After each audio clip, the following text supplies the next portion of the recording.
अभी आप देख रहे हैं तेलंगाना समाचार। కరీంనగర్ జిల్లా పట్ల వివక్ష చూపుతుందని ఎమ్మెల్యే గంగుల కమలాకర్ అన్నారు. జిల్లాకు నిధులు తేవడంలో మంత్రులు విఫలమయ్యారని స్పష్టం చేశారు. నిధుల సాధన కోసం త్వరలోనే బీఆర్ఎస్ పార్టీ పోరాటం చేస్తుందని ప్రకటించారు. తన నియోజకవర్గం కరీంనగర్లో పర్యటించిన ఆయన అమృత్ పథకంలో భాగంగా కొత్తపల్లిలో నూతనంగా నిర్మించే వాటర్ ట్యాంక్ పనులకు శంకుస్థాపన చేశారు.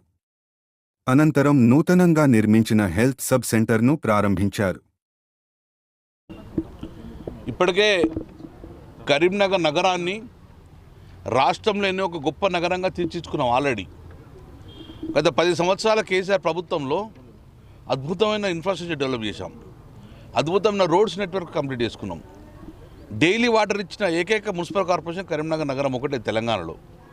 దాని 24 గంటల నీళ్ళు ఇచ్చడం కూడా ప్రయత్నం జరిగినాయి. అప్పుడే మేము కేంద్ర ప్రభుత్వాన్ని కూడా రాయడం జరిగింది.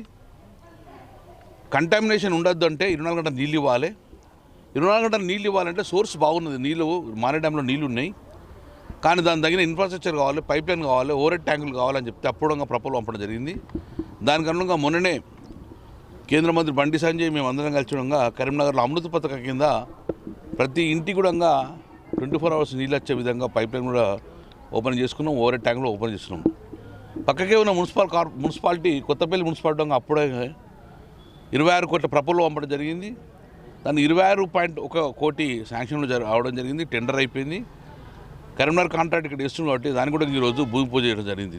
దీంతో కొత్తపల్లి మండలంలో కొత్తపల్లి మున్సిపాలిటీలోతో పాటు రాణిపూర్ గ్రామానికి కూడా ప్రతి ఇంటికి స్వచ్ఛమైన నీరు అందించాలని, పైప్ లైన్ తవ్వడం వల్ల రోడ్ డ్యామేజ్ అయితే రోడ్ను కూడా రిస్టోర్ చేసిన కూడా ఇందులో మనం ఫెసిలిటీస్ పెట్టుకోవడం జరిగింది.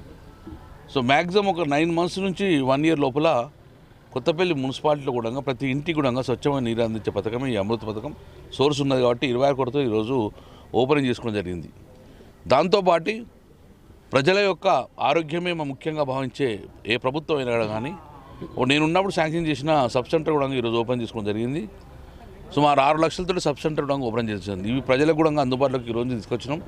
ఇప్పటికే డిప్యూటేషన్ మెడికల్ ఆఫీసర్ ఇవ్వడం జరిగింది డాక్టర్ను.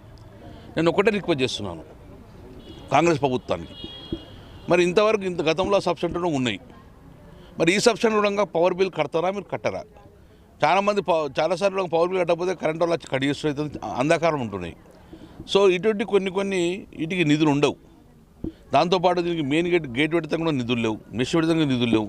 సో ఇవన్నీ కలెక్టర్ చొరవ తీసుకొని డిఎంఎఫ్ నిధులు కానీ దీనికన్నా తీసుకొని పవర్ బిల్ కట్టడం కానీ ఇంకా మిగిలిపోయిన పనులు తొందరగా చేసే కూడా కలెక్టర్గా చొరవ తీసుకోవాలని మేము కోరుతున్నాం. లేకుంటే కట్టినా కూడా నిరుపయోగం ఉంటాయి, ప్రజలకు అందుబాటులోకి రావు.